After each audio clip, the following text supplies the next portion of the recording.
This is Daily Blast Live. We're talking about what you're talking about. You all ready for this? This is a sham. No. Y'all, Just stop. get real. Welcome to DBL. Hello to my friends and co-hosts. If you watch our show regularly, you know we talk a lot about the gun violence plaguing America. And as we actually predicted last week, here we are again on Monday. We are leading the show by talking about yet another weekend of shootings and gun violence. But before we begin, a quick warning. This may be disturbing to some viewers. So mourners came together yesterday in the very small town of Dadeville, Alabama. 4 people were shot and killed at a Sweet 16 birthday party on Saturday night, and another 28 people were hurt. This was the 158th mass shooting this year. Police have not released much information. They did say no suspect is in custody, but that there is no threat. Now, among these killed is the birthday girl's brother named Phil Dowdell. He was a beloved and talented football player, and gun violence didn't stop there. You might have seen this all over your feed this morning. This is 16-year-old named Ralph Yarl. He was shot twice, once in his head and once in his arm by a homeowner in Kansas City, Missouri. Police say he rang the doorbell to pick up his younger twin brothers at the wrong house. He's fighting for his life in the hospital. Meantime, the homeowner was in custody for a short while, but then released pending further investigation. So here we are again. It's Monday. We're back to square one. We're talking more about gun violence. What do you think of all this? And I just want to keep you all updated as to what's going on in the Ralph Yarl case. There are protests right now going on in Kansas City outside the homeowner's house. I believe we have some footage of that. They are people gathering outside of that. Is that correct that we have that? So this is what, as of our taping, what you're seeing, people marching, gathering. Viola Davis, Halle Berry, Kelly Rowland have all started speaking out about this. So expect that to get a lot more legs. And also, I want to give you, sorry to go so far, but a GoFundMe for Ralph Yarl, just so you can take a picture of the screenshot. And Al would love to know your thoughts about all this. No, I mean, you shouldn't apologize. There's a lot to get through there. Yeah. You know, in Mr. Yarl's case, you know, I know a lot of people say, well, stand your ground. There's somebody at your door. You don't know what to do. First of all, you can ask what they want. You can tell them to go away. But when I thought about this, I was looking at that young man. I was like, do you think if it was like an 18-year-old bikini model out there, she would have been shot? He was shot because of how he looks. And that is one of the fears that I have as a father and as just a black man himself. Like as somebody who I'm like the mayor of any place I go. I want to talk to people. I enjoy people. It's where I think the genesis of my career started. I like to talk to people in any form, large groups or one-on-one.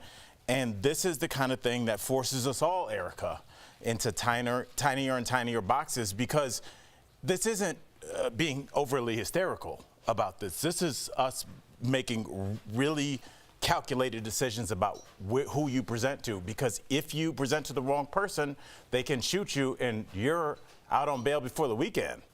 You can't even get on bail. He's not even arrested. In Vegas. Yeah, For you know, the public property. Right. You know, if you did something drunkenly in Vegas, you got to do the weekend there. Right. I can't imagine that you've put a 16-year-old music prodigy in the ICU, and you're just you still watching NBA playoffs this weekend? Like, what else do you do with your weekend after that? I guess is my question. And Erica, just so you know, Missouri Stand Your Ground law says there has to be a lethal imminent threat. He was unarmed and he rang the doorbell. It was 10 p.m. Go ahead. Yeah.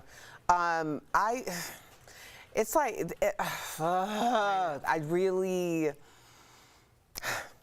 because I watched the video that his aunt put out. Yep. And she talked about that he was going to pick up his brothers. They live in an adjacent neighborhood. Like They're very away. close. Right, exactly. He didn't have his phone. He didn't have the GPS, so he went to the wrong street. And just the idea of making a simple mistake like that, you know, like I'm not even gonna say it's a mistake, because if honestly, Tori, had it been you 100%. and you went to the wrong door, Rang that doorbell? then it would have been, you know, I don't know what you're talking about. You have the wrong house. Not shoot now and ask questions later. No, shoot and then shoot again. Yeah, he shot in the head, Yeah. and as he was bleeding out, he was shot again in the arm. That's correct. And the fact that, and I can understand that, I mean, if you don't know what's going on, but he went to 2 other neighbors before the 3rd neighbor had him put his arms in the air and then lay down according to his aunt. And that's when he passed out, and that's when the police came and medics were called. Wow. Like, so, like, what am I supposed to say right now? Like, I think about all the instances that my brother or, you know, someone in my family could have easily have been in this situation, things that were so close to them being seriously harmed that it makes me uncomfortable to really think about. Like, we don't even, it's like we don't talk about it because it's too traumatic to talk about it. And then when you see something like this and you just think like that family, you know, it's so close. Honestly, I don't know what to say. I really don't know what to say anymore. And that's fair, and it's fair to just show our emotions, because that's what our show is about, and honesty. I do want to get your take on this, because this is a South Carolina representative, Nancy Mace. And Jeff, I want to get your take on this. She is a Republican. She went on Fox and shocked a lot of people. Let's take a look at what she had to say. And Republicans can no longer be silent on this issue. And it's not about the Second Amendment. There are plenty of things that we can be doing besides offering prayers in silence. Some sort of Amber Alert, for example, to let the community know there's been a shooting. Strengthening our background checks is something that the vast majority of Americans support. Hardening our schools, churches, and synagogues so that there is deterrence, so that when a shooter, potential mass shooter, enters a place, that they know that maybe they're not going to make it through because there's bulletproof doors, bulletproof windows. You know, those kinds of common sense things are all things that every American on either side of the aisle can get behind. Just so you know, Jeff, 62% of Americans support a nationwide ban on AR-15 semi-automatic weapons. Did it surprise you to see a Republican Congresswoman come out? I hate these teams. You know what I mean? I really do. It bothers me because even if you talk in casual conversation and you say you're Republican or you're a Democrat, you're already putting these groups in predetermined. I just want to get back to those photos that we saw of these young men who didn't get to live their lives, and people can say whatever they want about gun control, mental health. We don't know a lot about the first mass shooting, which makes us just think, look at those photos. Doesn't something have to be done? I don't care where you are. I don't care if you're red or blue. Doesn't something have to be done? And to the second case, we are so itchy as a society with these guns, like ready to just shoot everybody, right? If someone's ringing your doorbell at 10 o'clock at night, maybe don't answer your door. Maybe let them just move on or go find whatever they need to do. Maybe not come out with a gun when someone's ringing your door. Like, where has our common sense gone? Where has our sense of community gone? It's yeah, like you said, and I say it too, we're just getting smaller and smaller and smaller and smaller into these little groups, and these photos don't even matter. That kid playing football made me choke up. He didn't get a chance to finish his career for nonsense. And we're fighting about this and that and left and right and these issues. And what do you think about a Democrat saying this and a Republican speaking up? Man, let's just come together. I'm so sick of these teams. I really am. I really am. Please go ahead. Well, no, I understand that, and I completely do. I do want to touch on what she said, though, on Fox, because this is the irony of the situation for me, for someone who grew up in a diversity of neighborhoods. People used to like say, oh, well, if you have to go in, there's a bulletproof anything, you need to walk out.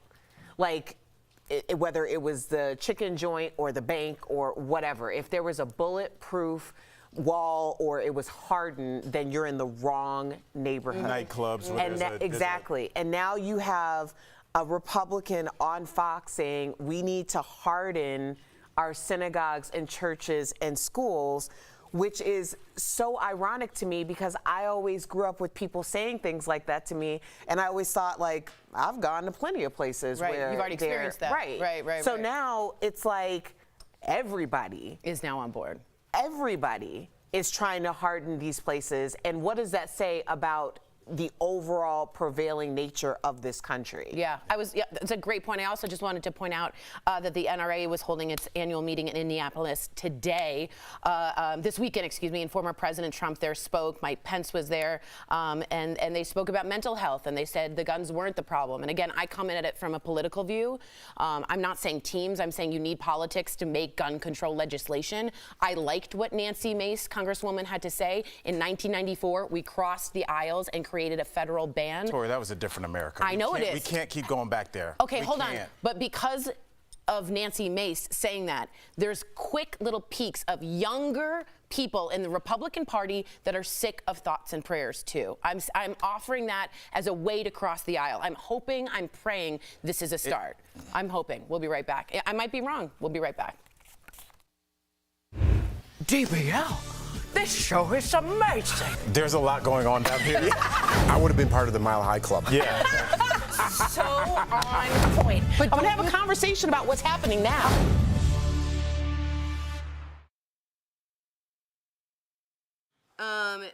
Just so you guys know, people are writing in, we hate teams, but this is reality. This is Janice Weston, and we need to work within whatever framework we need to in order to get control of this out of control situation. But I don't know if they're teams, because teams give the thought that there are equal players on each side. There, like Erica said, there is a majority of people that want tougher gun legislation. Common sense gun control, there's right? a majority of people that want abortion to be the choice of the woman.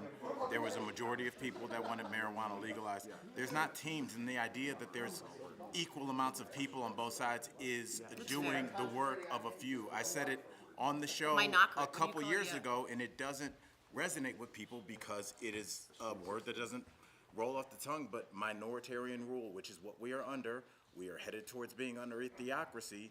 We are being controlled by a small group of people that are religious zealots, and they are not going to stop for any reason. And so the idea that this is a team, we can say that, but it's not. It's a few people. It's a few states with a few amount of people in them. Some of these states have less people than just certain counties in California. Right.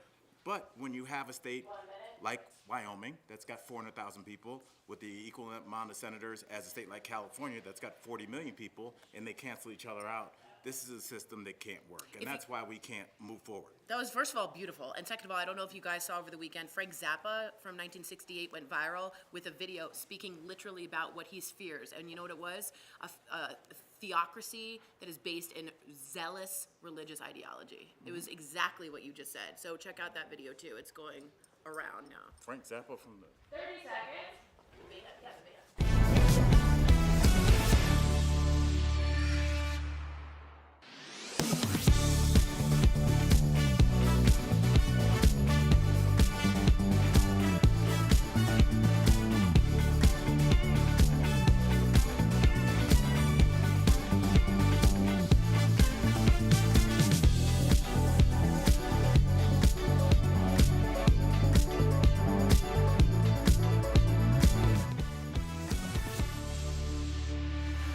Welcome back. So, does America have a rage problem? And yes, we see the irony from the story before. We're going to continue this, but from road rage to rude exchanges with strangers and even toxic work environments, more and more Americans say they're being harassed. A new survey revealed 72% of people have been harassed, with 46% saying it's happened more in the past 5 years than ever before.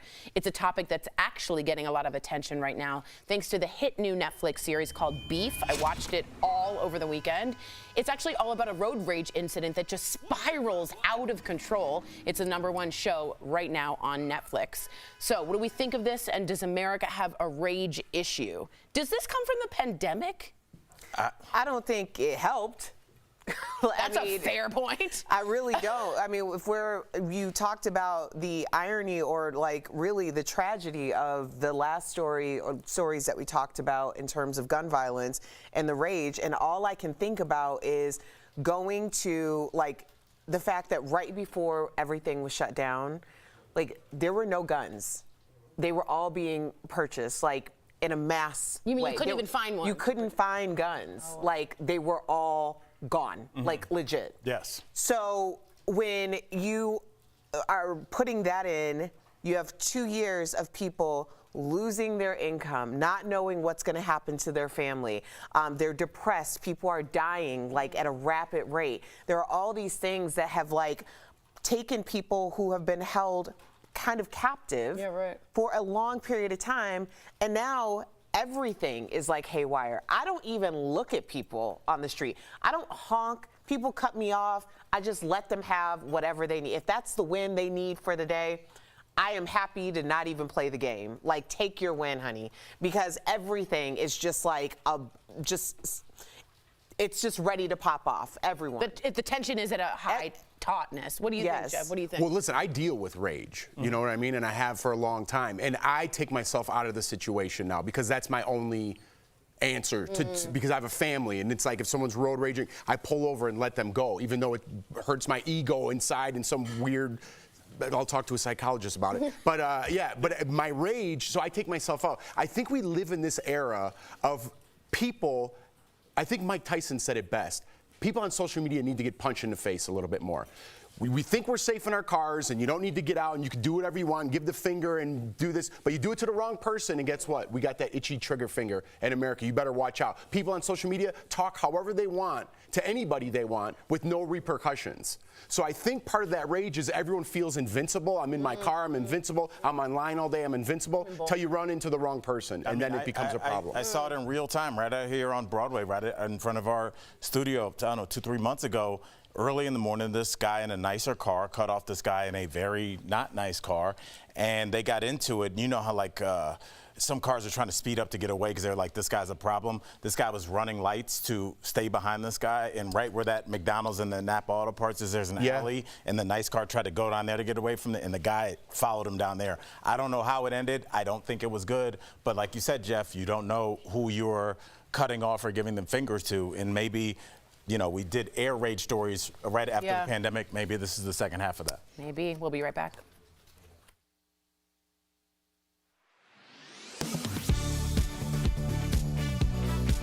We went to Google Trends and typed in the word allergies. We found North and South Carolina were in the top 5 states for searching that term. Then we searched for the top questions being asked. To get answers to those questions, we went to allergist Dr. Alec Gupta with Atrium Health, Chicago Chiropractic and Sports Injury Center, and the Cleveland Clinic. The first question, do allergies make you tired? Yes, it can. You know, anything that activates the body, uses resources, whether it's an illness or an infection or allergies, you know, it's taking away, it's using energy. The Cleveland Clinic explains your body will respond by making antibodies, which has your body working overtime and can indeed make you tired. And not only that. Allergy sufferers also tend to have more trouble sleeping at night. So, you don't sleep well, you feel bad the next day. So that it's multiple factors, I think, that add to that.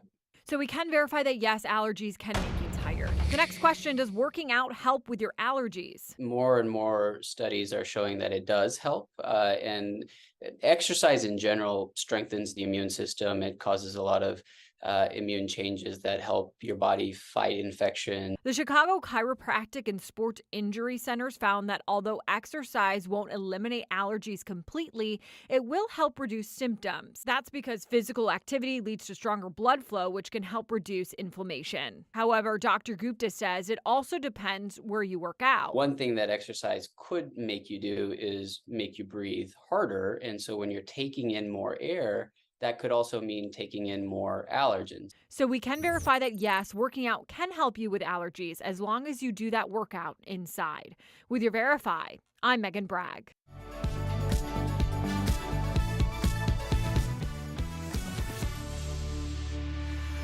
Welcome back. Her road to stardom includes hit songs and discovering mental health along the way. And now she wants us all to find strength in our struggles. Earlier, we spoke with award-winning singer, songwriter, acclaimed actor, and best-selling author, Jewel. Take a look. Hi, guys. How are you? Jewel, so good to have you back on the show with us, all big fans up here. But you performed at the national anthem at the NBA All-Star Game. So I want to ask, are you a fan of basketball, and what made that moment special for you?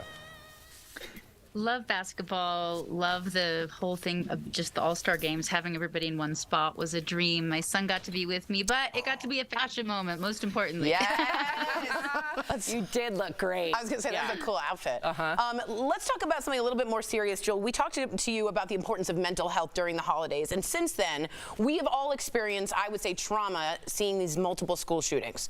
What do you think we can do to help support the children moving forward so these events don't continue happening in the future? I think we all have to keep fighting for what we believe and what we're passionate about, and with the idea of bringing us together and creating healing. It's a complex problem that evolved over a long period of time, and so I think the solution isn't just a quick one, sadly. It's us actually having to learn how to work together toward a common goal. On my end, we actually started offering free support groups to any victims of shootings on our platform on Interworld, just free trauma support, and that's the best thing I could think of doing. Absolutely. I know. There's so many steps, and that's definitely a step in the right direction. So for 21 years, your Inspiring Children Foundation has been providing children with access to mental health. What's the most important thing that you've learned from working with at-risk youth? You know, part of the problem is something we've all been solving for, which is raising awareness, getting people to come forward and say, I'm in pain. Now what? I'm willing to get help. What we haven't done great as an industry is offering accessible help at scalable solutions. For the last 20 years in my youth foundation, we've been trying to figure out how do we help people without therapy. Not because I'm against therapy. I'm all for therapy. Not everybody has access to therapy. And so there have to be ways that we can still help people. That happens to be where my expertise was, because I moved out at 15 and I figured out how to create behavioral tools for myself that helped with better outcomes for myself, solving for panic attacks and social anxiety and agoraphobia, shoplifting, so many things that I had to overcome. And so in our organization, we do things in group. We do it with behavioral tools, and we've had tremendous success. We're actually one of the most successful organizations in the world at helping kids with suicidal ideation and self-harm and many other things. So what we did is then take these tools into a virtual setting that now can be available to everybody, 13 to 18, and then 18 and up. Wow. Well, before we go any further, because I think this is such a good idea, if somebody's watching right now and they're saying, what is a behavioral tool? Can you give us a quick example of what that might be? Yeah, a behavioral tool is something you can practice. So mindfulness, I will just describe as being consciously present. And then now that you're present, now what? Being present, you might just be present with your anxiety or your hurt. So now what are you going to do? I call that putting mindfulness into motion. That's where behavioral tools come into play. So if I know that I have this thought and it makes me have a panic attack, what can I do about that? Because we live in a world of action. So a good behavioral tool would be with social anxiety. You write down what's your worst fear that if you go to the grocery store, and that's your goal is going to the grocery store. What's your worst fear? And then make a plan. What would you do if your worst fear came true? What's your greatest hope? And then how can we make a plan to maybe influence it to happening in that direction? And then having those kind of very behavioral nitty-gritty plans, you then to start to take the risk of, I'm going to go grocery shopping because I know I have a plan in place for either way. Jewel, we so appreciate you and everything that you're doing. DBL Nation, you too can join the Interworld community by downloading the app. Also learn how you can help at-risk youth access mental health resources by visiting inspiringchildren.org. Thank you again, Jewel. We'll be right back. Thank you.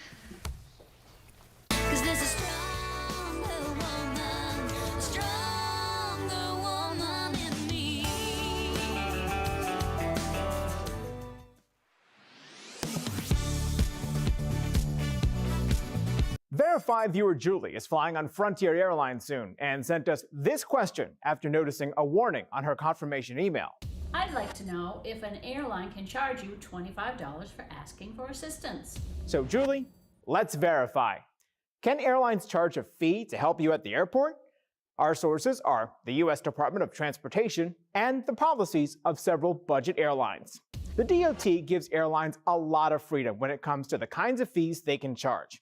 They could be for anything from baggage to seat assignments to printing your boarding pass for you. The only rule is that customers must opt in to pay for the optional service. In Julie's case, Frontier sells no-frills tickets. Then you pay fees to add on different services like the airport agent assistance fee. For $25, an agent will help you check in, print your boarding pass, and place a tag on your luggage. Frontier says passengers can avoid this fee by checking in online, using a digital boarding pass, and using a kiosk to tag their own bag.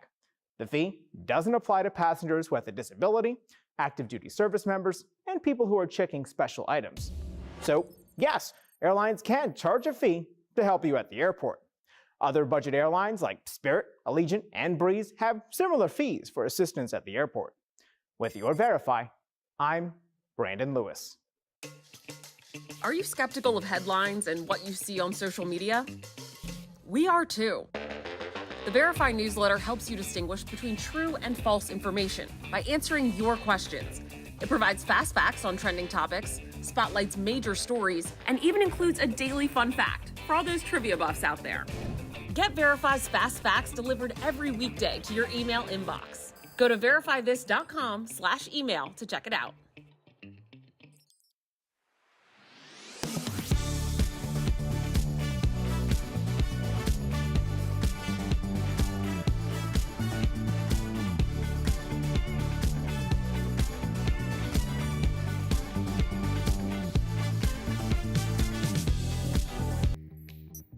Verify here with your Fast Fact.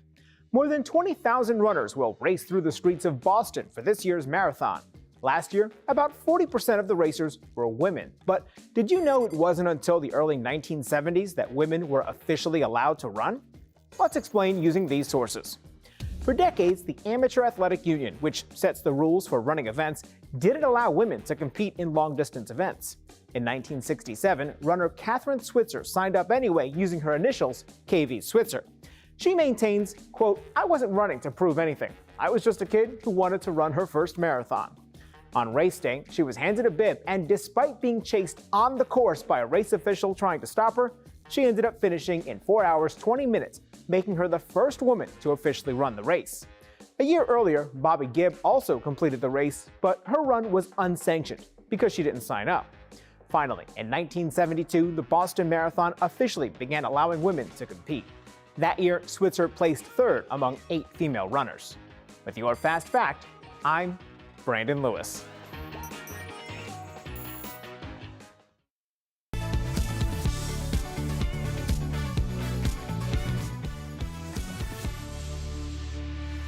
Welcome back. Did you know that your sleep has a big impact on your joint health? It's time for some joint and muscle support brought to you by Omega XL. Lack of sleep can actually make your joint pain worse. Here are some tips. First, try to keep a regular sleep schedule. Go to sleep and wake up at the same time every day. Also, get active. People who exercise during the day are proven to get better sleep at night. Omega XL has improved the lives of millions of consumers, supported by 30 years of clinical research. Omega XL's powerful and proven benefits have transformed the lives of athletes, celebrities, and dedicated daily users. So call 1-800-813-6801 or visit OmegaXL.com for more information. Our friend Jen Wiederstrom on the show, a former co-host, used to always say, movement is medicine. Movement is medicine. Yeah, definitely. I mean, I think she said it differently than that, but, you know, honestly, I would hope she did.